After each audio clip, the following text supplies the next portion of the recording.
सामने हो मंजिल तो रास्ते न मोड़ना, सामने हो मंजिल तो रास्ते न मोड़ना, जो भी हो मन में वो सपने न तोड़ना, कदम कदम पर मिलेंगे मुश्किलों आपको, बस सितारे चुनने के लिए कभी ज़मीन मत छोड़ना। मेरे प्यारे बच्चों, आप लोगों का क्लास 10th का जो है हम न्यू बैच लेके आ गए हैं।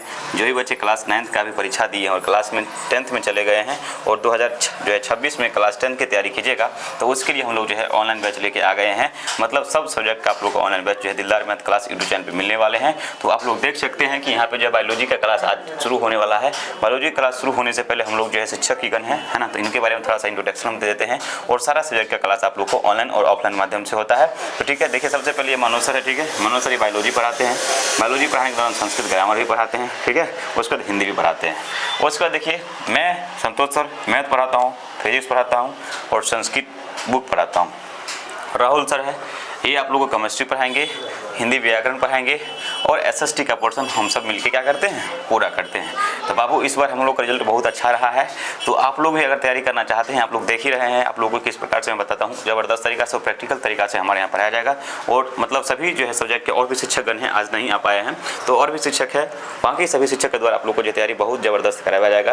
तो मैं आप लोग को बता देना चाहता हूँ कि आप लोग को ऑनलाइन और ऑफलाइन जो है दोनों हमारे यहाँ क्लास चलता है। ऑनलाइन क्लास दिलदार मैथ क्लास पे चलता है और ऑफलाइन क्लास जो है माँ गायत्री क्लासेस पे चलता है। तो आप लोग को सारा सुविधा हमारे पीडीएफ वगैरह सारा आप लोग को फ्री में मिल जाएंगे, पीडीएफ मिलेंगे, नोट्स मिलेंगे, सारा का सारा मिलेंगे और आप लोग को बढ़िया और ज़बरदस्त तरीका से आप लोग को यहाँ पढ़ाया जाएगा। एक भी पैसा नहीं लगेगा, बस आपको जैसे क्या करना है, दिलदार मैथ क्लास पे आ जाना है। वीडियो और लाइव के माध्यम से आप लोग को ज़बरदस्त तरीका से पढ़ाया जाएगा। ठीक है, तो ये आप लोग जो है इधर मनोज सर है, राहुल सर है, मैं संतोष सर मैथ, उसका जो है बाकी आप लोग जो बहुत सारा सर सबका सब सर पढ़ाएंगे। तो 2026 में अगर आप क्लास 10th की तैयारी करना चाहते हो तो बहुत ही अच्छा तरीका से जो है हमारे जो है चैनल पर करवाया जाएगा। तो आप लोग बने रहिएगा। और आज जो है मनोज सर आप लोग को बायोलॉजी पढ़ाएंगे। तो मनोज सर के साथ क्या कीजिए, बायोलॉजी पढ़ने के लिए आप तैयार रहिए। तो चलिए हम लोग क्या करते हैं, हट जाते हैं और मनोज सर अभी आप लोग को बायोलॉजी पढ़ाएंगे। तो मनोज सर आप अपने बारे में जो है इंट्रोडक्शन देते हुए बायोलॉजी को जो है गर्दा उड़ा दीजिए। चलिए देखिए, आज हम बताने वाले हैं मनोज सर, और आज आप लोग को हम बताने वाले हैं आप लोग को बायोलॉजी के बारे में। अब उसके बाद जो आप लोग को बताने वाले हैं बायोलॉजी के बारे में क्लास 10th का जो कि न्यू बैच आप लोग का स्टार्ट हो गया है। 10th का रिजल्ट भी आ गया। तो अगला जो आप लोग का 26 में जिसका तैयारी करवाया जाएगा उसके बारे में हम आप लोग को पूरा का पूरा आज फर्स्ट चैप्टर लेकर आ गए हैं बायोलॉजी का। तो बायोलॉजी के बारे में डिटेल्स में बताएंगे। उनके जनक कौन है, बायोलॉजी जीव विज्ञान किसे कहते हैं, उनके पिता कौन है, ये सब के बारे में आज पूरा का पूरा डिटेल्स में हम जानेंगे। अपने पोषण के बारे में जानेंगे और सारा चीज़ के बारे में हम आज जानेंगे। देख लीजिए आप लोग का दिलदार मैथ का यूट्यूब चैनल पर जो आप लोग का न्यू बैच लेकर आ गए हैं, आज से स्टार्ट हो गया और सब सब्जेक्ट का आप लोग को मिलने वाला है यहाँ पर इस चैनल पर। तो आप लोग इस वीडियो पर आप लोग बने रहिएगा और पूरा का पूरा वीडियो देखिएगा। तो देखिए यहाँ पर हम क्लास स्टार्ट करते हैं। यहाँ पर आप लोग का बायोलॉजी का फर्स्ट चैप्टर देखिए, यहाँ पर लिखा हुआ है बायोलॉजी के फर्स्ट चैप्टर में। देख लीजिए आप लोग को बायोलॉजी क्लास यहाँ पर है, क्लास 10th का चैप्टर फर्स्ट हम आज स्टार्ट कर रहे हैं। देखिए यहाँ पर दिया हुआ है आप लोग को न्यू बैच जो 2026 में जो आप लोग तैयारी कीजिएगा उसके बारे में हम पूरा का पूरा डिटेल्स में आज बताने वाले हैं। बायोलॉजी जीव विज्ञान किसे कहते हैं, इनके जनक कौन है और इनके पोषण के बारे में पूरा का पूरा हम बताएंगे। पोषण कितने प्रकार के होते हैं, ये सब के बारे में डिटेल्स में आज हम जानने वाले हैं। तो देख लीजिए यहाँ पर आप लोग को दिया हुआ है जीव विज्ञान किसे कहते हैं। जीव विज्ञान किसे कहते हैं मतलब कि बायोलॉजी किसे कहते हैं, इंग्लिश में इसी को बायोलॉजी बोलते हैं। बायोलॉजी किसे कहते हैं, तो इसका हम डिफिनेशन पहले जानेंगे, इसके बारे में हम जानेंगे, उसके बाद हम पूरा का पूरा चीज नीचे में आप लोग जानने वाले हैं। तो देख लीजिए यहाँ पर विज्ञान की वह शाखा है जिसमें हम जीव एवं जंतुओं का अध्ययन करते हैं, उसे हम क्या कहते हैं, जीव विज्ञान कहते हैं। उसमें क्या जीव विज्ञान की वह शाखा है जिसमें हम जीव एवं जंतुओं के बारे में अध्ययन करते हैं, उसे क्या कहते हैं, जीव विज्ञान कहते हैं। तो क्या कहते हैं, तो जीव विज्ञान कहते हैं या बायोलॉजी कहते हैं। इंग्लिश में क्या कहते हैं वो लोग, बायोलॉजी कहते हैं। तो देखिए उसके बाद नीचे में हम पढ़ने वाले हैं इनके पिता कौन है, उसके बारे में हम जानने वाले हैं। तो देख लीजिए यहाँ पर आप लोग को हम बता रहे हैं ऊपर में, देख लीजिए। उसके बाद देख लीजिए यहाँ पर क्या जीव विज्ञान के जनक या पिता कौन है। तो जीव विज्ञान के जनक और उनके पिता कौन है, तो जीव विज्ञान के कौन पिता है, तो अरस्तु थे। तो ये आप लोग ऑब्जेक्टिव के टाइप पर आप लोग याद कर लीजिएगा या नोट कर लीजिएगा। देख लीजिए जीव विज्ञान के पिता कौन है, वो लोग अरस्तु है। कौन है, अरस्तु है, अरस्तु को कहा जाता है। उसके बाद देखिए इनका कितना ईस्वी में ये दिए थे, तो देख लीजिए 1802 ईस्वी में ये दिए थे। कितना ईस्वी में दिए थे, 1802 ईस्वी में दिए थे। किसके द्वारा दिया गया था, लेमार्क और ट्रेविरेनस ने जीव विज्ञान का शब्द नाम दिया था। जीव विज्ञान का शब्द जो नाम दिया था कब दिया गया था, 1802 ईस्वी में दिया गया था। लेमार्क और ट्रेविरेनस के द्वारा दिया गया था। क्यों, कौन सा, जीव विज्ञान का शब्द दिया गया था। चलिए यहाँ पर देख लीजिए आप लोग फिगर देखिएगा। देखिए यहाँ पर देखिए अरस्तु जी का फिगर क्या है, देख लीजिए ये रहे आप लोग का अरस्तु। ये क्या थे, जीव विज्ञान के जनक थे। जीव विज्ञान के पिता किसको कहते हैं, तो आप लोग अरस्तु को कहते हैं। एकदम इसमें आप लोग याद कर लीजिएगा। उसके बाद देख लीजिए यहाँ पर आप लोग लेमार्क कौन है। देखिए यहाँ पर लेमार्क और ट्रेविरेनस का ये फिगर रहा आप लोग को। लेमार्क और क्या है, ये ट्रेविरेनस हो गया। देख लीजिए ये है आप लोग को लैमार्क और ट्रेविरेनस का फिगर हो गया। ये आप लोगों को किसके दिए थे 1802 ईस्वी में, आप लोग को जीव विज्ञान शब्द का क्या दिए, जीव विज्ञान शब्द के नाम दिए थे जो कि 1802 ईस्वी में। तो देख लीजिए ये आप लोग को रहे ट्रेविरेनस और ये रहे लामार्क और उसके बाद ये रहे अरस्तु जो जीव विज्ञान के पिता या जनक कहते हैं। तो आप लोग को पूछा जाएगा कि जीव विज्ञान के जनक कौन है और जीव विज्ञान के पिता है, तो क्या बताइएगा, तो क्या बताइएगा, अरस्तु बताइएगा। चलिए उसके बाद हम फिर बढ़ते हैं अगला पेज में। देख लीजिए यहाँ पर आप लोग अगला पेज में दिया हुआ है, देख लीजिए यहाँ पर ये पेज हो गया है आप लोग को। देख लीजिए उसके बाद सेकंड पेज से हम लोग यहाँ पर बताने वाले हैं आप लोग को। देख लीजिए यहाँ पर सेकंड पेज से आप लोग को हम बताने वाले हैं।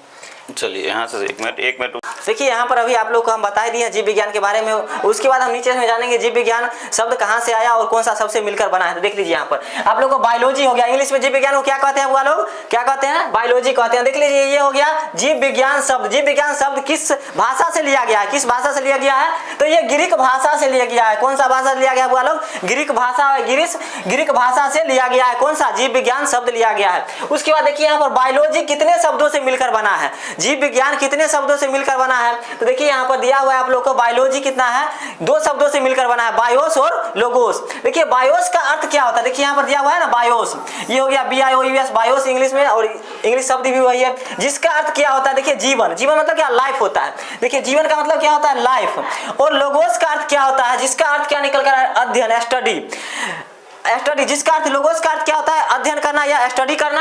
और तुम्हारा हो गया जिसका अर्थ जीवन हो गया, लाइफ। बायोस का अर्थ क्या हो गया, जीवन, लाइफ के, इसके बारे में हम अध्ययन करते हैं उसे क्या कहते हैं, बायोलॉजी या जीव विज्ञान कहते हैं। तो देखिए अभी हम आप लोग को बायोलॉजी के बारे में डिटेल से बता दिए। अभी आप लोग को हम चैप्टर फर्स्ट बायोलॉजी का बताने वाले हैं क्लास 10th का। देखिए यहाँ पर चैप्टर आप लोग का कौन सा, जैव प्रक्रम है, तो आप लोग याद कर लीजिएगा, नोट कर लीजिएगा, जैव प्रक्रम। आप लोग का पहला चैप्टर कौन सा है वो लोग, जैव प्रक्रम है। देखिए यहाँ पर जैव प्रक्रम के हम बारे में चैप्टर, देखिए चैप्टर यहाँ आप लोग को कौन सा हो गया, आप लोग चैप्टर हो गया फर्स्ट। चैप्टर फर्स्ट में देख लीजिए आप लोग का जैव प्रक्रम पोषण के बारे में दिया हुआ है। क्या हुआ, जैव प्रक्रम पोषण के बारे में आप लोग को डिटेल्स में पढ़ना है। देख लीजिए जैव प्रक्रम पोषण के बारे में डिटेल्स में पढ़ना है। नीचे में आप लोग को दिया जैव प्रक्रम का किसे कहते हैं, जैव प्रक्रम किसे कहते हैं, क्या कहते हैं, जैव प्रक्रम का परिभाषा हमको जानना है, जैव प्रक्रम किसे कहते हैं उसके बारे में डिटेल्स में जानना है। तो देखिए यहाँ पर क्या दिया है आंसर में, वे सारी क्रियाएं जिनके द्वारा जीवों का अनुरक्षण होता है उसे हम क्या कहते हैं, जैव प्रक्रम कहते हैं। तो आप लोग को याद हो गया होगा।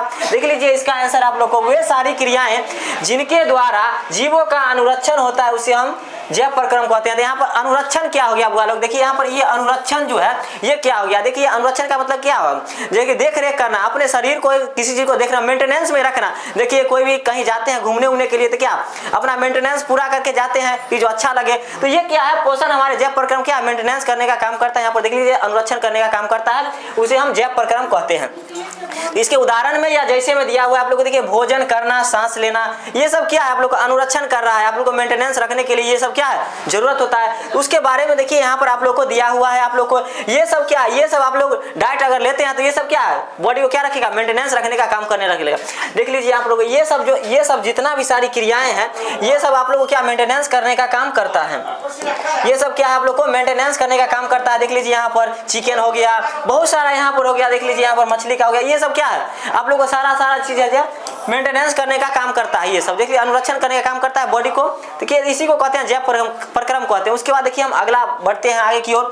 देख लीजिए आप लोग को आगे दिया हुआ है जीवों की पोषण के बारे में, यहाँ पर दिया हुआ है, क्या दिया हुआ है वो लोग, यहाँ पर देख लीजिए जीवों के पोषण में क्यों अनिवार्य है उसके बारे में हम डिटेल्स में जानेंगे। तो देख लीजिए यहाँ पर आप लोग को दिया हुआ है, स्क्रीन पर आप लोग को दिख रहा होगा पूरा सा पूरा फ्रेश। तो देख लीजिए यहाँ पर आप लोग को दिख रहा होगा क्वेश्चन नंबर 2 में दिया हुआ है आप लोग को, जीवों के लिए पोषण क्यों अनिवार्य है, जीव जंतुओं के लिए पोषण क्यों अनिवार्य है, उसके लिए भी पोषण की आवश्यकता होती है, उसके लिए भी क्यों अनिवार्य है, तो इसके बारे में हम जानेंगे।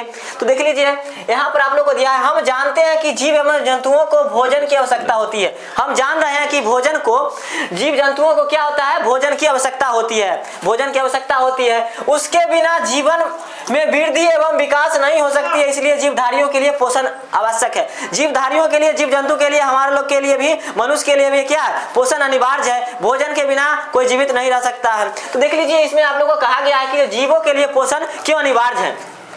हम जानते हैं कि जीव एवं जंतुओं को भोजन की आवश्यकता होती होती है, भोजन की आवश्यकता तो होती है, हर व्यक्ति को भोजन की आवश्यकता होती है। उसके बिना जीवन में वृद्धि एवं विकास नहीं हो सकता। उसके बिना हम भोजन के बिना क्या बढ़ नहीं सकते, उसके बिना हम वृद्धि डेवलप नहीं हो सकते हैं। तो इसके बारे में हो गया, आप लोग विकास नहीं कर सकते, इसीलिए जीवधारियों के लिए क्या है, पोषण अनिवार्य है। देख लीजिए ये सब क्या हो गया, आप लोग को जीवधारियों के लिए पोषण अनिवार्य है। उसके बाद हम बढ़ते हैं अगला टॉपिक की ओर, आप लोग को अगला क्वेश्चन की ओर। यहाँ पर देख लीजिए, आप लोग को स्क्रीन पर दिख रहा होगा, अथवा में दिया हुआ है। यहाँ पर आप लोग को देख लीजिए, अथवा में आप लोग को दिया हुआ है सभी जीवों को, क्या दिया हुआ है यहाँ पर अथवा में, सभी जीवों को अपने जीवन के संबंधित, देखिए सभी जीवों को अपने जीवन के संबंधित भिन्न भिन्न आवश्यकता कार्य करने के लिए, वृद्धि एवं विकास करने के लिए, देखिए अथवा में दिया हुआ है कोशिकाओं की टूट फूट की मरम्मत के लिए ऊर्जा की आवश्यकता होती है। हमें जो ऊर्जा से प्राप्त होता है, इसके लिए जीवों के लिए पोषण के लिए क्या होती है, आवश्यकता होती है। तो ये आप लोग को अथवा में ये दूसरा आंसर आप लोग को दिया हुआ था। यहाँ पर फिर से एक बार अथवा का क्वेश्चन देख लेते हैं, उसके बाद फिर हम आगे बढ़ेंगे। देखिए सभी जीवों को अपने जीव संबंधित विभिन्न आवश्यकताओं को कार्य करने के लिए क्या होता है, वृद्धि एवं विकास के लिए आवश्यकता होती है। हमारे बॉडी में सेल है, उत्तक है, बहुत सारे हैं। तो इसके बारे में क्या होता है, इसके लिए हम लोग को पोषण की जरूरत होती है, भोजन की जरूरत होती है, हर चीज की जरूरत है। तो उसके बारे में हम जानेंगे कि जो क्या क्या चीज की आवश्यकता होती है। तो टूट फूट कोई चीज होता है, कोई भी हड्डी टूट गया उसके लिए क्या, कोई भी कोशिका टूट गया उसके लिए क्या होता है, उसके लिए भी आवश्यकता होती है। तो देखिए हम ऊर्जा से प्राप्त होता है, इसलिए जो जीवों की पोषण की आवश्यकता होती है, पोषण क्या होती है, आवश्यकता होती है। उसके बाद हम जानेंगे पोषण किसे कहते हैं, पोषण का परिभाषा जानेंगे। उसके बाद पोषण का परिभाषा जानेंगे और ये कितने प्रकार के होते हैं, ये सब के बारे में हम डिटेल्स में जानने वाले हैं। तो देख लीजिए यहाँ पर आप लोग का दिया हुआ है, स्क्रीन पर आप लोग को दिख रहा होगा पोषण की परिभाषा, पोषण किसे कहते हैं। तो पोषण आप लोग को समझ रहा होगा क्या, कि भरण पोषण समझते हैं, बॉडी को डेवलप करने के लिए पोषण की आवश्यकता होती है। ये सब के हम बारे में जानने वाले हैं। तो देख लीजिए आप लोग को पोषण किसे कहते हैं, ये सब के बारे में अभी पूरा का पूरा डिटेल्स हम जानने वाले हैं। तो देख लीजिए पोषण की परिभाषा यहाँ पर दिया हुआ है, आप लोग एकदम पूरा आप लोग को दिख रहा होगा और उम्मीद करते हैं कि पूरा का पूरा आप लोग को याद भी हो जाएगा। तो देख लीजिए यहाँ पर आप लोग, पोषण वह विधि है जिसके द्वारा कोई जीव पोषण तत्वों को ग्रहण कर उसका उपयोग करते हैं, उसे हम क्या कहते हैं, पोषण कहते हैं। क्या कहते हैं हम लोग, पोषण कहते हैं। देख लीजिए पोषण का ये परिभाषा रहा, आप लोग क्या रहा, पोषण का परिभाषा रहा। पोषण का परिभाषा आप लोग एक बार और देख लीजिए, यहाँ पर समझ लीजिए कि जो पोषण की वह विधि है जिसके द्वारा कोई जीव पोषण तत्वों को ग्रहण करता है, क्या करता है, पोषण तत्वों को ग्रहण करता है, उसे हम पोषण कहते हैं, उसे हम क्या कहते हैं, पोषण कहते हैं। देख लीजिए आप लोग को पोषण करने के लिए क्या, जैसे में दिया है वसा और प्रोटीन। देखिए हमको वसा और प्रोटीन क्या क्या चीज की आवश्यकता होती है। देखिए बुआ लोग मार्केट से क्या लाते हैं खरीद कर, सेब लाते हैं, केला लाते हैं, तो बहुत सारा यहाँ पर आप लोग को दिया हुआ है डाइट सब देख रहे हैं ना, ये सब खरीद कर लाते हैं। ये सब क्या, पोषण एनर्जी बनाता है। तो पोषण के लिए हम लोग को क्या, बहुत सारा चीज की जरूरत होती है। तो आप लोग पोषण के लिए आप लोग को जरूरत होगा। यहाँ पर देख लीजिए आप लोग को पूरा का पूरा यहाँ पर डिटेल्स में फिगर में आप लोग को दिख रहा होगा। ये सब क्या है, पोषण के लिए आप लोग की महत्वपूर्ण जरूरी है। तो इससे क्या होता है, पोषण के लिए शरीर में वृद्धि होती है, विकास होती है, तो हमें पोषण के लिए जरूरी होता है। तो ये आप लोग समझ रहे होंगे, पोषण का परिभाषा हम बता दिए हैं। चलिए उसके बाद हम फिर आप लोग को बढ़ रहे हैं, कितना पोषण के बारे में जानेंगे, ये कितने प्रकार के होते हैं, पूरे डिटेल्स में हम उसके बारे में हम जानने वाले हैं। तो देख लीजिए आप लोग, यहाँ पर आप लोग को स्क्रीन पर दिख रहा होगा, यहाँ पर आप लोग देखिए पोषण मुख्यतः कितने प्रकार के होते हैं। तो आप लोग को कहीं ना कहीं पढ़े होंगे कि जो पोषण कितने प्रकार के होते हैं और कौन कौन होते हैं। तो ये आप लोग को पहले से पता होगा। अगर आप लोग कहीं पढ़े होंगे तो नहीं पढ़े होंगे तो दिलदार मैथ क्लास यूट्यूब चैनल पर आप लोग जाकर देख लीजिएगा वीडियो को। तो देख लीजिए यहाँ पर आप लोग को दिया हुआ है पूरा का पूरा, यहाँ पर पोषण कितने प्रकार के होते हैं और कौन कौन होते हैं, पोषण कितने प्रकार के होते हैं और कौन कौन होते हैं, उसके बारे में हम जानने वाले हैं। पोषण दो प्रकार के होते हैं, स्वपोषी और परपोषी। तो देख लीजिए यहाँ पर स्वपोषी के बारे में देखिए, पोषण मुख्यतः कितने प्रकार के होते हैं, दो प्रकार के होते हैं। आप लोग समझ रहे होंगे, पोषण आप लोग याद हो गया होगा, पोषण कितने प्रकार के होते हैं बुआ लोग, तो दो प्रकार के होते हैं। देख लीजिए आप लोग याद कर लीजिएगा, आप भूलिएगा नहीं। देख लीजिए बता रहे हैं अभी हम पूरा का पूरा डिटेल्स में कि जो पोषण कितने प्रकार के होते हैं। पोषण मुख्यतः दो प्रकार के होते हैं। अगर एग्जाम में पूछा गया कि जो पोषण कितने प्रकार के होते हैं तो फटाक दीवार आंसर मारना है, कितना, दो प्रकार के होते हैं। तो देख लीजिए यहाँ पर पोषण दो प्रकार के होते हैं, स्वपोषी, परपोषी। इसका ही दूसरा नाम है विषमपोषी। देख लीजिए यहाँ पर आप लोग को याद हो गया होगा, पोषण कितने प्रकार के होते हैं, पोषण दो प्रकार के होते हैं, स्वपोषी या परपोषी। उसका ही नाम दूसरा नाम है विषमपोषी। तो यहाँ पर देख रहे हैं। उसके बाद स्वपोषण क्या है उसके बारे में हम जानेंगे। तो देख लीजिए स्वपोषण क्या है। वैसा जीव जो अपना भोजन स्वयं बनाता है, वैसा जीव जो अपना भोजन स्वयं बनाता है और किसी अन्य जीवों या स्रोत पर निर्भर नहीं करता है, उसे क्या कहते हैं? स्वपोषी कहते हैं। उसे क्या कहते हैं बुआ लोग? स्वपोषी कहते हैं। तो देख लीजिए यहाँ पर स्वपोषी के हम बारे में जानेंगे। तो स्वपोषी का परिभाषा यहाँ पर आप लोग को लिखा हुआ है, देख लीजिए। स्वपोषी का परिभाषा क्या हुआ? वैसे जीव जो अपना भोजन स्वयं बनाता है, क्या है? उसको पेड़ पौधे क्या भोजन देते हैं? नहीं ना देते हैं, वो अपना भोजन स्वयं तैयार करता है। तो देखिए वैसा जीव जो अपना भोजन स्वयं बनाता है, अपने से बनाता है, स्वयं मतलब क्या हो गया? अपने से भोजन तैयार करता है। देख लीजिए किसी अन्य जीव या स्रोत पर निर्भर नहीं रहता है, किसी दूसरे पर निर्भर नहीं रहता है। वो लोग पेड़ पौधा जीव जंतु क्या है? जो दूसरे पर निर्भर नहीं रहता है, समझ गए? तो दूसरे पर निर्भर नहीं रहता है, उसे क्या कहते हैं? स्वपोषी कहते हैं। तो उसे स्वपोषी हम कहते हैं। जैसे हो गया हरे पेड़ पौधे, हरे पेड़ पौधे कौन सा है? देख लीजिए यहाँ पर ये सब हरे पेड़ पौधे हैं, वो सबको भोजन नहीं देते हैं। वो सब क्या है? वो सबको भोजन नहीं देते हैं। ये सब क्या है? खुद पर खुद भोजन तैयार करता है, अपना भोजन स्वयं तैयार करता है प्रकाश संश्लेषण के द्वारा। तो आप लोग को पता है कि जो भोजन यह स्वयं तैयार करता है, ये सब पेड़ पौधा क्या है? भोजन स्वयं तैयार करता है। तो अपना भोजन ये सब खुद बना लेता है, किसी दूसरे पर निर्भर नहीं रहता है। तो आप लोग को उम्मीद करते हैं कि स्वपोषी ये स्वपोषण का परिभाषा याद हो गया होगा। नहीं तो आप लोग को स्क्रीन पर दिख रहा होगा, जो पूरा का पूरा आप लोग वीडियो में देखिएगा। देख लीजिए यहाँ पर फिर से एक बार पढ़ देते हैं। वैसे जीव जो अपना भोजन स्वयं बनाता है, अपने से बनाता है, समझ गया? अपने से भोजन बनाता है, दूसरे पर निर्भर नहीं रहता है। तो आप लोग याद कर लीजिएगा एक ही बार में एकदम। देख लीजिए एकदम आंसर यहाँ पर सटीक लिखा हुआ है। देख लीजिए यहाँ पर अन्य जीव या स्रोत पर निर्भर नहीं रहता, किसी दूसरे पर निर्भर नहीं रहता है, उसे क्या कहते हैं? स्वपोषी कहते हैं। तो आप लोग पता है हरे पेड़ पौधे ये सब क्या दूसरे पर निर्भर नहीं रहते हैं, खुद का खुद अपना भोजन तैयार करते हैं।